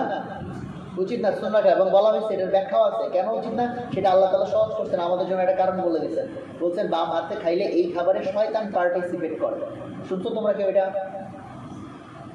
শুনলে ভালো, না শুনলে এখন শোনো। শয়তান কি করে? এই খাবারে অংশগ্রহণ করে। তুমি ভাবলা আমি আধুনিক সায়েন্টিফিক মানুষ, আমি এটা পরীক্ষা করে দেখতে চাই, এটা 100 গ্রাম পানি খাইছি আর এরকম খুবই সূক্ষ্ম স্কেলে আমার ওজন আবার মাপা হবে, 100 গ্রাম ওজন আমার সাথে যুক্ত হয়েছে কিনা, তাহলে বোঝা যাবে এই খাবার শয়তান খাইছে কি খায় না। এই মাইপে কি তুমি শয়তান ধরতে পারবা? তো শয়তান পার্টিসিপেট করে মানে কি? এটার ব্যাপক অর্থ যে শয়তান যখন কারোর ভিতরে পেনিট্রেট করে, শয়তান বলতে তো শয়তানের বাহিনীর মধ্যে জিনও আছে, মানুষও আছে। আমরা যে সূরা নাস খেয়াল করো, এটা কত ইম্পর্টেন্ট টপিক। আল্লাহ তাআলা কি দিয়ে শেষ করছেন কোরআন? সূরা নাস দিয়ে মিনাল জিন্নাতি ওয়ান নাস ওয়াসওয়াসা, ওগুলো কোথায় বলা? লাস্ট সূরা। কারণ মানুষ কি কোনটা লাস্ট কোনটা এগুলো তো মিস করে না। আল্লাহ সূরা আল্লাহ দিতে সাইজে ছোট, এই জন্য আমরা ওগুলো আবার বেশি তাড়াতাড়ি শিখি। বাকারা তো আর নর্মালি আমরা শিখি না, পুরে বাপরে আড়াই তারা এত বড়টা মুখস্থ করবো কেমন, বাট এগুলো তো সহজ। এবার আল্লাহ রাসূলকে যখন জাদু করা হয়েছিল তখন কিন্তু এই দুইটা সূরা নাযিল হয়েছে, সূরা ফালাক, সূরা নাস। তো সূরা নাসের মধ্যে আমি কি বলতেছি? মিন শাররিল ওয়াসওয়াসিল খান্নাস, খান্নাসের ওয়াসওয়াসা থেকে আমাকে রক্ষা করো, তাই না? এবং লাস্ট লাইনে কি বলতেছি? মিনাল জিন্নাতি ওয়ান নাস, জিনদের থেকে এবং মানুষদের মধ্যে থেকে যে শয়তান আছে তাদের থেকে আমাকে রক্ষা করো। তো জিন শয়তান দেখে তো আমরা দেখতে পাই না, দেখে পেনিট্রেট আওয়ার বডি, তারা আমাদের বডিতে পেনিট্রেট করতে পারে, বডির ভিতরে ঢুকে যেতে পারে, রন্ধ্রে রন্ধ্রে ট্রাভেল করতে পারে, শরীরের ভিতরে প্রবলেম ক্রিয়েট করতে পারে। আবার এগুলো আমার বানোয়ার কথা না, হাদিস কোরআনের কথা বলতেছি। সেই শয়তানকে তুমি যদি থাকা খাওয়ার ব্যবস্থা করে দাও, কারণ ওই শয়তান তুমি যদি বাম হাতে খাও তাহলে এইটাই তার জন্য খাবার হয়ে যায়, তাহলে ও আরামে থাকবে, এটা ছাড়তে চাইবে না। আর যে বিসমিল্লাহর সাথে খায়, বিসমিল্লাহ বললে শয়তান এটাতে পার্টিসিপেট করতে পারে না। এবং হাদিসে আছে যে একবার এক সাহাবা বিসমিল্লাহ বলতে ভুলে গেছিল এবং খাওয়ার মাঝখানে গিয়ে যে দোয়াটা আছে বিসমিল্লাহি আওয়ালাহু ওয়া আখিরাহু, এটা যখন বলে ফেলছে তখন আল্লাহ রাসূল দেখে হেসে ফেলছে। কারণ আল্লাহ রাসূল তো অনেক কিছু দেখতে পাইতেন, উনি দেখছে ওই শয়তান তো খেয়ে ফেলছিল, যেহেতু বিসমিল্লাহ উনি শুনতে বলছিল না। পরে ওই শয়তান জন্য বিসমিল্লাহ আওয়ালাহু ওয়া আখিরাহু বলছে, ওই শয়তান কি করছে? ওই খাবার আবার বমি করে ফেলা গেছে। আমি জাস্ট তোমাকে একটা ক্লু দিই, সারা পৃথিবীতে কি পরিমাণ মেকানিজম আমাকে তোমাকে শয়তানের সাথে কানেক্ট করার জন্য, শয়তানের মানে করে ফেলার জন্য, মানে শয়তান দ্বারা যাতে তুমি ওর বশবর্তী হই। আমি একটা কথা বলি, তোমরা একটু জাজ করে দেখতে পারো। হলিউডে রিসেন্ট টাইমে তো অনেক বছর মুভি দেখা হয়নি, বাট যতদিন আমি দেখছি হলিউডের যত মুভিতে সিন আছে, বা ইভেন এখন বাংলাদেশেও মেবি, আমার আইডিয়া নাই, দেখবা যে কোনো একজন কিছু খাচ্ছে, বিশেষ করে পানীয়, কফি, চা, হোয়াটএভার। আমার ধারণা আমি যখন ফলো করছি, অন্তত 90 to 95%, ইভেন 99% হইতে পারে, দেখবা বাম হাতে খাচ্ছে। এখন যেহেতু বলছি, এখন তুমি ফলো করো, কোনো আজে বাজে দৃশ্যের সিনেমা দেখার দরকার নাই এটাকে জায়েজ করার জন্য। বা যারা দেখছে তাদের জিজ্ঞেস করে, ভাই খাওয়ার যে দৃশ্যটা দেখছিলি ডান হাতে ছিল না বাম হাতে ছিল? দেখবে বাম হাতে। যে আধুনিক সিস্টেম, যে কাঁটা চামচ ছুরি দিয়ে খাইতে হয়, ওটা সিস্টেমটাই এমন, বাম হাতেই খাইতে হবে। কারণ চাকু ধরতে হয় শিখাইছে না টিকিট কোন হাতে? ডান হাতে। আর ধরতে হয় কি? কাঁটা চামচ বাম হাতে। তো বাম হাতে কাঁটা চামচে খাবারটা উঠাইতে, তাহলে খাবার কোন হাতে যাচ্ছে? বাম হাতে। দেখো এমন সব মেকানিজম তৈরি করা হয়েছে যাতে তুমি বাম হাতে খাও। এখন কেউ একজন বলতে পারো যে ভাই বায়োলজিতে তো আমরা দেখছি দুই হাত সিমেট্রিক, এই হাত আর এই হাত কি আসে যায়? তুমি কি টেকনোলজি জানো? এখন দুইটা সুইচ দেখতে একই রকম, একটা ফ্যানের সাথে কানেক্টেড আর একটা লাইটের সাথে কানেক্টেড। তুমি বলো দুইটা তো ভাই একই রকম সিমেট্রিক সুইচ, টিপ তো একটা দিলেই হইলো। তো যার ধারণা নেই সে নাই কথা বলবে। আল্লাহ তাআলা বলছে ডান হাতে হইলে ঠিক আছে, বিসমিল্লাহর সাথে বললে খাইলে ঠিক আছে, যদি বিসমিল্লাহর সাথে না খাও আর বাম হাতে খাও, ওই খাবার কার খাবারে পরিণত হবে? শয়তান। শয়তান যদি এখন খুঁটি গাড়ে, তাহলে দেখো এখন নেগেটিভ ফিডব্যাক লুপের মধ্যে পড়ে যাবে। তোমার গুনার কারণে শয়তান তোমার ভিতরে ঢুকছে, সেই শয়তান ঢুকে তোমাকে যে আরো গুনাহ করাচ্ছে, সেই গুনার কারণে তোমার হার্ট আরো করাপ্টেড হচ্ছে, শয়তানের খুঁটি আরো শক্তিশালী হচ্ছে। তো তুমি যদি এখান থেকে বেরোইতে চাও, তোমাকে তাহলে শক্তিশালী অ্যাক্টিভ এফোর্ট দিতে হবে এটাকে ক্লিন করার জন্য, শয়তানটাকে বের করার জন্য। শয়তানকে বের করার অনেক রকম প্রক্রিয়া আছে। শয়তান যেগুলো সহ্য করতে পারে না সেই সব কাজ করতে হবে, তেলাওয়াত করতে হবে, তেলাওয়াত শুনতে হবে, জিকির করতে হবে, ডান হাতে খাইতে হবে। ওর জন্য তখন মানে বলাই হচ্ছে যে মুমিনের শয়তান দেখতে হইল যে ধর একটা লোকে না খাওয়াই রাখছি, গোসল করতে পারে না, মানে চুল উস্কু খুস্কু শুকায়া জীর্ণ শীর্ণ, বলছে মুমিনের ভিতর যদি কোনো শয়তান থাকে ওর অবস্থা হয় এরকম। কেন? খাবার খেতে পারতেছে না, হ্যাঁ, ওর জন্য কোনো ফ্যাসিলিটিস নাই। যদি ঢুকে পরে একসময় ও বিরক্ত হয়ে ও বেরোয় যায়। আর আমি ওরে ঢুকাইছি আর সুন্দর খাওয়াই পাশায় একদম সুন্দর ব্যবস্থা করে রাখছি, ও কি যাবে না আরো সুন্দর গাড়ি গাড়বে? গাড়ি তো গাড়বে, ওর আরো বন্ধু বান্ধব এলাই তারা আছে, তাদেরকেও ডাকবে, ভাই তোমরাও আসো, এখানে সুন্দর একটা গাড়ি পাওয়া গেছে, আসো ভাই আমরা ভাই বেড়াদারা মিলা একসাথে সমাজ প্রতিষ্ঠা করি, এর ভিতরে শয়তানের সমাজ প্রতিষ্ঠা করি। বলতেছি ক্যাজুয়াল ল্যাঙ্গুয়েজে, বাট থিংস আর সিরিয়াস। এই বর্তমানে তোমাদেরকে একটা জিনিস বলি,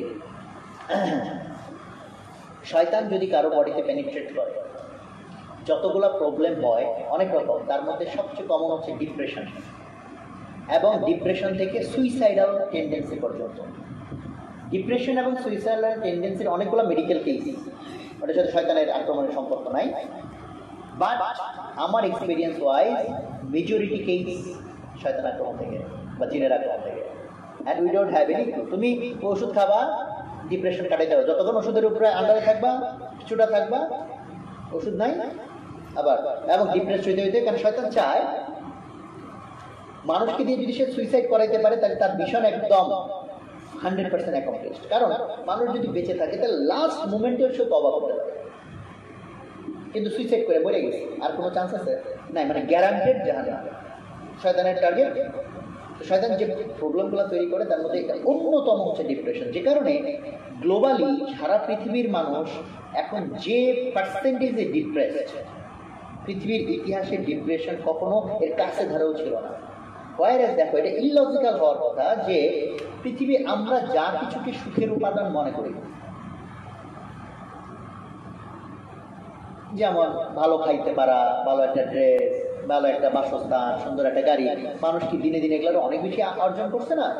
আমাদের দাদা বা তার জবাব, তারা কি আমাদের মতো ভালো জিনিস খাইছে, এরকম ড্রেস পরছে, অনেকগুলা ড্রেস, গাড়িতে জীবনে চড়ছে, এসি, আমাদের মতো লাক্সারি? তারা কি আমাদের মতো হতাশ ছিল? ডিপ্রেস ছিল না। তারা আমাদের সব আছে, আমরা ডিপ্রেস। যে বইটা পড়ে সেও ডিপ্রেস, যে মেডিকেলে পড়ে সেও ডিপ্রেস, যে স্বাস্থ্য পারে সেও ডিপ্রেস। কারণ না থাকলে যে কি কারণে যে আমি ডিপ্রেস না, এটা নিয়ে আমি ডিপ্রেস, এটা একটা বড় কারণ। এই কারণটার একটা লজিক্যাল ব্যাখ্যাও আছে। শয়তান চায় তোমাকে কম্পারিজনের মধ্যে ঢুকাইতে, তোমাকে কিসের মধ্যে ঢুকাইতে? কম্পারিজনের মধ্যে ঢুকাইতে। সে এই পাপটা সে করছিল, বলছিল আদম মাটির তৈরি, আমি আগুনের তৈরি। কম্পারিজনে ঢুকাইলে তুমি ডিপ্রেসড হবা, ওই সুযোগে সে ঢুকে তোমাকে আরো ডিপ্রেস করতে করতে সুইসাইডাল কেস পর্যন্ত নিবে। তো যাই হোক, যেটা বলতেছিলাম যে আল্লাহ তাআলা যত বিধিবিধান দিচ্ছেন এটা আমার তোমার উপকারের জন্য, আমার তোমার সেফটির জন্য, আর আমরা সেটা না বুঝতে পেরে এটাকে মনে করে দিচ্ছি বার্ডেন। এই এত আইন কানুন কেন, এত কিছু কেন? We are not serious. তাহলে একে আল্লাহ তাআলা সমস্ত বিধিবিধান দিচ্ছেন, how can I protect myself from the attack of শয়তান, আর উল্টা দিকে how can I connect to my creator, যেটার জন্য ওই আলোচনাটা আগাচ্ছিল। সো হার্টের পিউরিটি নিয়ে কথা বলতেছিলাম, হার্টের পিউরিটি।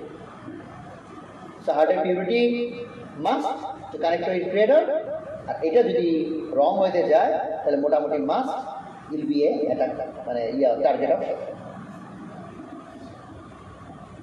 এবং এগুলোর প্র্যাকটিক্যাল ডেমনস্ট্রেশন চাইলে দেখা যায়।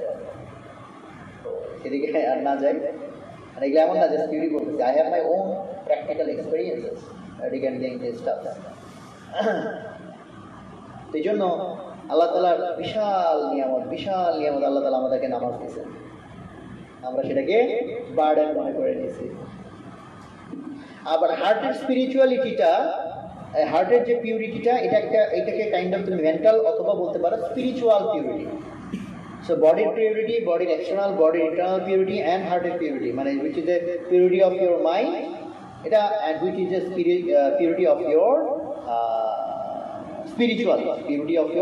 Spiritual dimension. আরেকটা পিউরিটির বিষয়, মাইন্ডের পিউরিটি রিলেটেড, সেটা হচ্ছে তোমার থটসের পিউরিটি বা পবিত্রতা। যেমন গীবত করা হারাম, এবং কেমন হারাম বলছে যে তোমার ভাই মরে গেছে, মরা ভাইয়ের গোশত খাওয়া, মানে আল্লাহ তাআলা কিরকম এক্সাম্পল দিবে তাও যদি আমরা সতর্ক না হই। আর এখন আমরা ঢাকঢোল পিটায় গীবত করি, ভাই এটা তো গীবত হয়ে যায়, বলতে চাই না, না বলে থাকা যাচ্ছে না। চিন্তা করছো অবস্থা, মানে এক হচ্ছে ভাই খেয়াল করি না, হঠাৎ গীবত হয়ে গেছে, হ্যাঁ আল্লাহ কাছে তওবা চাই না, এটা। আর আমি কি বুঝে শুই না, গীবত হয়ে যাচ্ছে কিন্তু না বলে থাকতে পারতেছি না, হইলে সুন্দর একটা পাপ করে ফেললাম। তো থটসের যত মানে থটস রিলেটেড যত গুনাহ, এটা হচ্ছে আমাদের মেন্টাল লেয়ারে অপবিত্রতা তৈরি করে। খারাপ চিন্তা, যে কোনো ধরনের খারাপ চিন্তা, বাজে চিন্তা, অশ্লীল চিন্তা হচ্ছে মেন্টাল ইমপিউরিটি তৈরি করে। সো এগুলো হচ্ছে কন্ডিশন, এগুলো হচ্ছে শর্ত। আল্লাহর সাথে কানেক্ট হবা, তো দামি একটা মোবাইল যা চাবে আল্লাহ দিয়ে দিবে, এমনি এমনি হবে হবে না। সেই জন্য কত বাজে? ওরে বাবা, 11টা বাজে, পারবো না, ওয়াজ মাহফিল হয়ে যাচ্ছে দেখে বাদ দিয়ে। তাহলে আমরা শেষ করি আজকে। আর নামাজের যে ডিটেলস, সেই ডিটেলসে তো এখন যাব না বা যাওয়ার সুযোগ নাই, বাট এইটুকু অন্তত বলি যে আমি যতটুকু আলোচনা করছি এখান থেকে এই সিরিয়াসনেসটুকু আনতে হবে যে সালাত কোনো মামুলি জিনিস না, ইটস এ ভেরি পাওয়ারফুল জিনিস, বাট তার জন্য আবার স্ট্রাগলও আছে। বাট এটা হতাশ হওয়ার কিছু নাই। তুমি ভাবতে পারো যে ভাই এত পিউরিটি তো জীবনও হবে না, আমার নামাজ হবে না, এটা কিন্তু আবার না। মানুষ তুমি সিনসিয়ার মোস্ট এফোর্ট দিয়ে যদি একবার তওবা করে ফেলো যে আল্লাহ আমাকে ভুলে গেছে, তুমি আমার এই নামাজটা কবুল করো, আল্লাহ ইনস্ট্যান্টলি তোমার নামাজ কবুল করে ফেলতে পারে, যদিও তোমার এতদিনের অনেক রকম ইমপিউরিটি অলরেডি তোমার মধ্যে ছিল। বোঝা গেছে? কাজে এটা আবার হতাশ হওয়ার কিছু কারণ নাই। এটাও আবার সম্ভব যে তোমার ইনস্ট্যান্ট তওবার পরবর্তী যে কোনো নামাজ আল্লাহ ইনস্ট্যান্টও কবুল করে ফেলতে পারে। এটাও বিশাল অ্যাডভান্টেজ না? তওবা এমন একটা আল্লাহ জিনিস দিছে যে সব বেমিসা সাফ, আমার 80 বছরের পাপ এক তওবাতে সব মাফ হয়ে যেতে পারে। পারে নাকি পারে না? তওবার এটাই হচ্ছে পাওয়া। আল্লাহ তাআলা কত সহজ করে দিবে। গুনাহ করতে দেয়, তওবা চাও, তওবা করো। এবং এই যে টেকনোলজি না বুঝলে সেই জিনিসটা যে আরো বেশি সিরিয়াসলি এবং ক্লোজলি এবং যেভাবে বলা হয়েছে এইভাবেই ফলো করতে হবে, এই আন্ডারস্ট্যান্ডিংটা দেওয়ার চেষ্টা করছি। অনেকগুলো এক্সাম্পল আমি বলার চেষ্টা করছি। যেমন আমি নিজের থেকে বলি, যেমন আমি একটা সময় এই যে যখন মানুষ ইয়েতে যায় কিনা বলে এই যে রুকুতে যায়, তখন কিন্তু হাতটা হচ্ছে আঙ্গুলটা সরাই রাখতে হয়, আর যখন সিজদা যায় তখন হাতকে আঙ্গুল কীভাবে রাখতে হয়। এইগুলোকে আমি একসময় মনে করতাম এগুলো হুদাই কি আসে যায়, তো এটা একটা ভাগা হইলে গিয়ে এটা মনে হয় স্বাভাবিক না। কারণ আবারও বলো যে টেকনোলজি বুঝো না, সেখানে এটা হইতে পারে একটা বিশাল বিষয়। দুইটা তার টাচ করলে কারেন্ট একটা থেকে আরেকটা যাবে, হাতটা রেখে দিলে যাবে না। তুমি বললো আরে ভাই কি আর আসবে, এইটুকু আর এইটুকু কি আর আসে যায়, কিন্তু যদি 100 মিলিমিটারও ফাঁক থাকে এটা কি কাজ করবে না। যে টেকনোলজি বুঝে না সে মনে করে হবে ভাই হবে, সমস্যা নেই, রাখতে হবে হবে হবে হবে না। এটা উদাহরণ হিসেবে বললাম। তো এই টেকনোলজির মধ্যে এমন সব ডিটেলস আছে যে ডিটেলসগুলো যদি তুমি ফলো করো ইট উইল ওয়ার্ক, বাট এটা কোনোটাকে মামুলি হিসেবে নেওয়া যাবে না, কথার কথা মনে করা যাবে না। প্রথমত ফরজ মেনটেন করতেই হবে, সুন্নাত যত পারফেক্টলি আমি আল্লাহ রাসূলের সালাত কেমন ছিল জানার চেষ্টা করব অ্যান্ড সেটা ফলো করার চেষ্টা করব।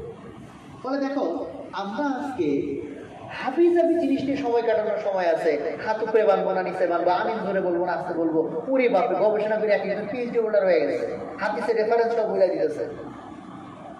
ইভেন হাত ছাইড়া দিলেও নামাজ হবে, জানো এটা? হাত বাঁধা কি ফরজ? এবং মালিকি মাযহাব, তোমরা সৌদি আরবে গেলে বা বাইরের দেশে ট্রাভেল করলে মালিকি মাযহাবে ইয়েরা মানে ইমাম হাত বাঁধে, মুক্তাদিরা কি হাত ছেড়ে নামাজ পড়ে। এই হাত ছেড়ে নামাজ পড়লে নামাজ হয়ে যাবে। তাহলে এটা এমন একটা জিনিস না যে তুমি এটাকে মারামারি করে ফেলবা। তারপরে তারা 8 টাকা 20 টাকা, মানে আমরা ইভেন মুস্তাহাব অনেক জিনিস নিয়ে, এমন জিনিস যেটা মুস্তাহাব, যে করলে ভালো, কেউ বলতে না ভালো না, এটা মুস্তাহাব না, এটা সুন্নাত, এই লেয়ারের জিনিস নিয়ে আমরা ঘন্টার পর ঘন্টা মারামারি করতে ঘাটাঘাটি করতে রাজি আছি। বাট আমার নামাজটা সুন্দর করতে হবে, যে টাইমটা আমার দিতে হবে, এটা আমি জানতেও আমার টাইম নাই, ফলো করতেও আমার টাইম নাই। এই যে এখনই নামাজের পরে প্রায় কতক্ষণ কথা বলছি? হ্যাঁ, প্রায় 1.5 ঘন্টা। 1.5 ঘন্টা কথা শোনার দেখো তোমাদের অনেকেরই মনোযোগ আছে এবং বৈশা আছে, এখন ভালো মতো বৈশা আছে, এমন না যে ভাই তাড়াতাড়ি ছেড়ে দেন, আমার দিকে যথেষ্ট মনোযোগ দিয়ে থাকা আছে। কিন্তু যদি বলি এই পুরো 1 বছরে কয়টা 1.5 মিনিটের সেজা দিছ? মাত্র 1.5 মিনিট, 1.5 ঘন্টা বলি না, এর তো 1.5 ঘন্টার লেকচার গেছি। আর বলছি সারা বছরে একটা সেজা 1.5 মিনিট, কয়বার দিছ খুঁজে পাওয়া যাবে না। যদি আচ্ছা বছরে অন্তত 2 না ভাই, বছরে অন্তত 2-4টা দিয়েছি। যদি মাসে কয়টা দিছ, দিনে কয়টা দিছ, যেটা আমার সবচেয়ে ইম্পর্টেন্ট জিনিস আল্লাহর সাথে কানেকশন, সেইখানে আমার 1.5টা মিনিট 2টা মিনিট বা 1টা মিনিট আমার কপাল কেন মাটিতে থাকে না? আল্লাহ বলছে যে সিজদা হচ্ছে ওই অবস্থান যে অবস্থানে তুমি আমার বান্দা সবচেয়ে ক্লোজ কানেকশনে চলে আসছে, মানে এত কাছে যে আল্লাহ এইবার দাও, এই যে আমি তোমার এনে আছি, but we don't take it seriously. একজন আমার বলছে, ভাই আপনি তো বললেন 1.5 মিনিট 2 মিনিট সিজদা দিতে, তো সুবহান রাব্বিয়াল আলা এটা 7 বার বললো, তো আমার এটা 15 সেকেন্ডে শেষ হয়ে যায়, তার দাদা কি সময় আমি করবো না? আমি জানি এই প্রশ্নটা তোমাদের অনেকের প্রশ্ন, কারণ তুমি জানো না তাহলে সিজদার মধ্যে আর কি কি পড়া যায়। তাহলে চিন্তা করো যে এত ইম্পর্টেন্ট জিনিস, সেটা নিয়ে আমার ঘাটাঘাটি নাই। আমি মাসলা সব বইলা দিচ্ছি, তারা 8 টাকা না 20 টাকা দিয়ে মাসলা কেটে ফেলাইছি। আর সিজদার মধ্যে আর কি কি দোয়া আছে, আল্লাহ রাসূল কি কি দোয়া সিজদায় করতেন, রুকুতে কি কি দোয়া পড়তেন, আমাদের কোনো আইডিয়াই নাই। আল্লাহর কাছে কি বলতেছি কোনো আইডিয়া নেই। সূরা ফাতিহার মধ্যে কি বলছি আইডিয়া নেই। দুই সিজদার মাঝখানে আল্লাহরে কি বলছি, কি চাইছে, কোনো আইডিয়া নেই। এই আমার নামাজের অবস্থা, এই আমার নামাজের অবস্থা। এই জন্য এটা আলো উৎসাহমূলক কথাবার্তা বললাম যে সালাত জিনিসটাকে সুন্দর করার জন্য উই নিড সিরিয়াসনেস। সেজন্য আলেম ওলামাদের কাছে যাও, যত পারো বইপত্র ঘাটো, কিভাবে তুমি পিউরিটি অর্জন করবা, কিভাবে সালাত সুন্দর হবে। আর এইগুলো সবগুলোর ফান্ডামেন্টাল আবারও ওইটা বলে শেষ করি, সবার আগে কি ঈমান, সবার আগে কি ঈমান। ঈমান ঠিক হওয়ার পর নেক্সট ইম্পর্টেন্ট যে ফোকাসটা আমাদের দেওয়া উচিত কিসের উপর, সালাত। এত কিতাব ঘাইটা ফেলা, এত বইপত্র পড়া ফেলা, এত ভাষা শিখে ফেললা, অ্যাটলিস্ট নামাজের মধ্যে তুমি আল্লাহরে কি বলতেছো এইটুকুর অর্থ বোঝার মতো তোমার টাইম নাই। আল্লাহ তোমার কিসের উসিলায়, আমার তোমার কিসের উসিলায় মাফ করবে, বুঝা গেছে? তো এইটুকু আমরা নিয়ত করতে পারি কিনা সালাত নিয়ে আমরা ইনশাআল্লাহ আমরা সিরিয়াস হবো। কার কার নিয়ত আছে? এই সিরিয়াসনেস মুখে মুখে না, অ্যাকশনে কনভার্ট করতে হবে, অ্যাকশনে কনভার্ট করতে হবে। অ্যাটলিস্ট ঘাটাঘাটি করি আর না করি সিদ্ধাটা লম্বা লম্বা দিই, তাই না? নামাজটা অ্যাটলিস্ট একটু ধীরে ধীরে করি নাকি? যেমন জাস্ট এইটা বলে শেষ করি, 2 সিজদার মাঝখানে দোয়া, 2 সিজদার মাঝখানে আমরা বসি না, ওখানে দোয়া আছে। কি দোয়া আছে? যেমন এটার একদম শর্টেস্ট ভার্সন হচ্ছে আল্লাহুম্মা মাগফিরলি, আর তার হলো তার চেয়ে একটু বড় ভার্সন হচ্ছে 4টা জিনিস, আল্লাহুম্মা মাগফিরলি ওয়ারহামনি ওয়াহদিনি ওয়ারযুকনি। আর এটার ফুল ভার্সন হচ্ছে আল্লাহুম্মা মাগফিরলি ওয়ারহামনি ওয়াহদিনি ওয়াজবুরনি ওয়াআফিনি ওয়ারযুকনি ওয়ারফানি। 7টা জিনিস চাওয়া হয়। 7টা জিনিসের মধ্যে মোটামুটি অর্থ হচ্ছে আল্লাহুম্মা মাগফিরলি, আল্লাহ তুমি আমারে মাগফিরাত দাও, মানে কি মাফ করে দাও। ওয়ারহামনি মানে আমাকে রহম করো। আল্লাহুম্মা মাগফিরলি ওয়ারহামনি ওয়াহদিনি মানে আমাকে হেদায়েত দাও, মানে গাইডেন্স দাও, যে পথে আমার চলা দরকার সেই পথে তুমি আমারে পরিচালিত করো বা পথ দেখাও। ওয়াজবুরনি মানে হচ্ছে আমাকে ফিক্স করে দাও। ফিক্স করা মানে আমার যত সমস্যা, ধরো আমার হাত ভেঙে গেছে, এটা জোড়া দিয়ে দাও, এটা ফিক্সিং বলে। ওয়াজবুরনি মানে এরকম যে আমার যা কিছু ভুল হয়ে গেছে ওগুলো তুমি আবার কি করে দাও, ঠিক করে দাও। যেমন আমার হার্ট নষ্ট হয়ে গেছে, এটা ওয়াজবুরনির পার্ট, এই হার্টটাকে তুমি আবার কি করো, মেরামত করে দাও। ওয়াফিনি মানে আল্লাহ আমায় সুস্থতা দাও। ওয়ারযুকনি আমাকে রিজিক দাও। রিজিক মানে শুধু খাবার না, ভালো বিবি এটাও রিজিক, তোমার ভালো ডিগ্রি এটাও তোমার রিজিক। আর হচ্ছে লাস্টে ওয়ারযুকনি ওয়ারফানি, ফানি মানে হচ্ছে আল্লাহ তুমি আমার মর্যাদাকে উঁচা করে দাও। আচ্ছা তোমার আর এর বাইরে কি চাওয়ার আছে বলো দেখি আমার ভাই? 7টা জিনিস যে বললাম এর বাইরে তোমার আর কি চাওয়ার আছে আল্লাহর কাছে? বাট এই 7টা জিনিস তুমি কতক্ষণে চাইছো? আধা সেকেন্ডে বা কি বলবো মানে 30 মিলি সেকেন্ডে। কি যে চাইছো, আর চাইছোই না ধমকি দিছো না কি? আল্লাহ মাগফিরলি মাগফিরলি মাগফিরলি কি রে, এটা মাপসা হইল? হ্যাঁ এটা মাপসা হইল? সেই জন্য লেট আস বি সিরিয়াস। যে 7টা না পারি আমি 4টা শিখে অন্তত আল্লাহ মাগফিরলি ওয়ারহামনি ওয়াহদিনি ওয়ারযুকনি। একদিন যদি আল্লাহ মাগফিরলিও বলি ধ্যানের সাথে দিলদারে নরম করে বলি। ফরজ সালাত তো ফরজের মতো হইতে থাকে, বাট এগুলো হচ্ছে কি কোথায় প্র্যাকটিস করবো? সুন্নত এবং নফলে। আমি আমার মতো আমার স্পিডে যেভাবে আমার দিল নরম হয় আমি ওই স্পিডে আনবো, তাই না? আল্লাহ মাগফিরলি, আল্লাহ মাফ করে দাও, এটা তুমি একদম অনুভূতির সাথে আল্লাহরে বলো, ধীরে স্থিরে বলো। তুমি 2 সিজদার মাঝখানে 1 মিনিট ওয়েট করো, আল্লাহ মাগফিরলি তুমি বারবার বলো, যদি বাকিগুলো না শিখো আল্লাহ মাগফিরলি বারবার বলতে থাকো দরদ দিয়ে। ওয়ারহামনি ওয়াহদিনি ওয়ারযুকনি, তাহলে এক একটার উপর তুমি ফোকাস করো। আল্লাহ তুমি আমার রহম করো, আল্লাহ তুমি আমার হেদায়েত দাও, আমার রিজিক দাও। আল্লাহ চাইতে বলছে, আমি চাইতেছি না, কি আজব। সেই জন্য আল্লাহ তাআলা আমাদেরকে রহম করুক, আমাদের যাতে আল্লাহ তাআলার কথাকে আমরা সিনসিয়ারলি নিতে পারি, সিরিয়াসলি আমরা প্র্যাকটিস করতে পারি। এবং আল্লাহ তাআলার শক্তিতে আমরা আল্লাহ তাআলার নূরে আমরা নূরান্বিত হতে পারি। আল্লাহ তাআলা আমাদের সবাইকে মাফ করেন। সুবহানাল্লাহি ওয়া বিহামদিহি সুবহানাকাল্লাহুম্মা ওয়া বিহামদিকা আশহাদু আল্লা ইলাহা ইল্লা আনতা আস্তাগফিরুকা ওয়া আতুবু ইলাইক। আসসালামু আলাইকুম ওয়া রাহমাতুল্লাহ।